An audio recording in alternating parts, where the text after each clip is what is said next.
Assalamualaikum warahmatullahi wabarakatuh. Halo semuanya, perkenalkan nama saya Desirbukan Natalia, saya dari Proklim Farmasi. Hobi saya adalah menyanyi. Motivasi saya untuk mengikuti pemilihan Putra Putri Bakta 2023 yaitu yang pertama, saya ingin memperkaya pengalaman. Yang kedua, saya ingin memperkaya pengetahuan dan rasa percaya diri saya. Yang ketiga, saya ingin menjadi sumber inspirasi dan motivasi bagi siswa-siswi SMK Bakta.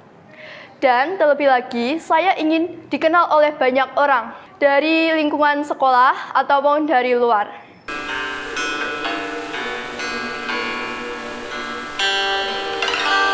Jujur saja, ku tak mampu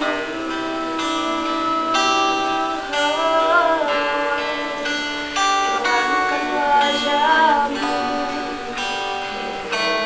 dari hatiku.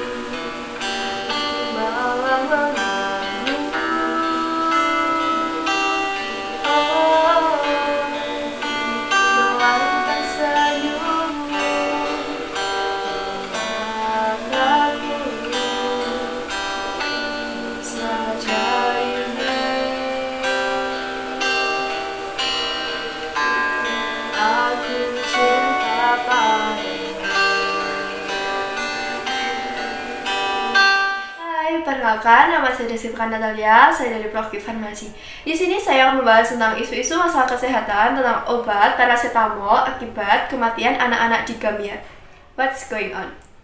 Ya, seperti berita yang sudah turun dari seminggu lalu, kalau terdapat kasus 66 bayi dan anak meninggal di RS Gambia. Nah, dugaannya akibat meminum sirup paracetamol dengan merek tertentu. Dan setelah ditelusuri, ternyata ada 3 produk buatan pabrik farmasi Maiden Pharmaceutical India. Apa yang udah dilakuin? WHO sudah memastikan kalau kematian balita tersebut karena salah satu zat tambahan yang ada di dalam sediaan tersebut. Namanya ethylene glycol atau diethylene glycol.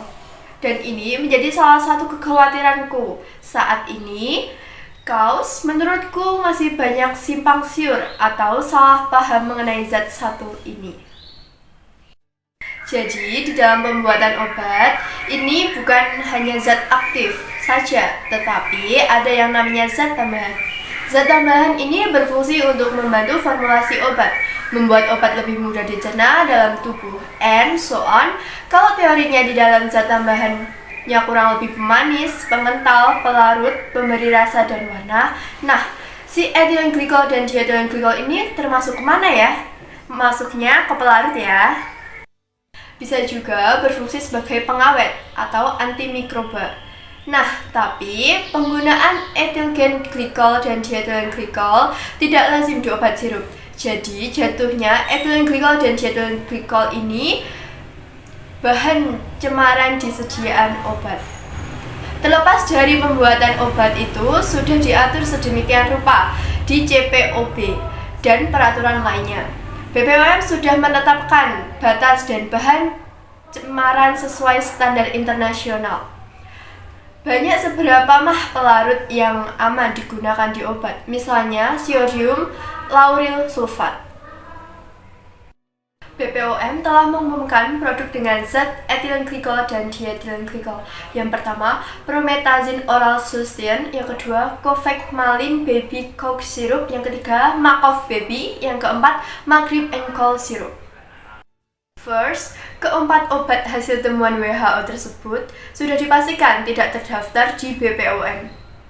Even Maiden Paramedical tidak terdaftar di BPOM. Tidak bisa mengedarkan obat di Indonesia.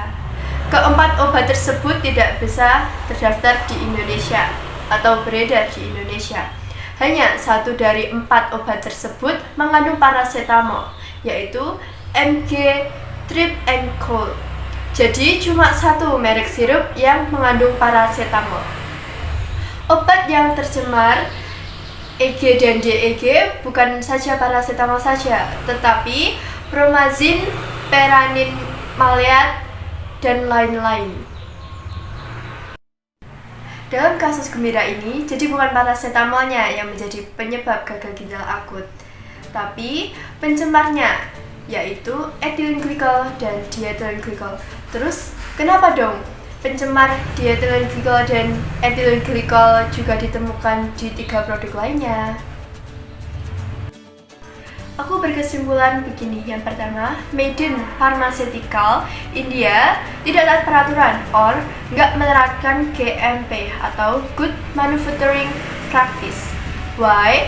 Karena ketika produksi obat ini terbukti adanya bahan cemaran, yaitu ethylene glycol dan diethylene glycol. Tidak boleh adanya bahan pencemaran di obat. Bukan hanya sirup paracetamol saja, tapi juga promethazine dan lain-lain. Dan kalau GMP, menurutku banyak yang miss dalam produksi obatnya. Dan kasus ini tentu udah menjadi peringatan, perlu evaluasi dan masing-masing sektornya. Misalnya, BPOM sedang investigasi lanjut tentang produk obat yang berpotensi mengandung cemaran EG dan DEG. Industri farmasi press release kandungan zat tambahan yang dipakai mereka untuk zat aktif paracetamol dan lain-lain. Kemenkes mengeluarkan tata laksana gagal ginjal akut.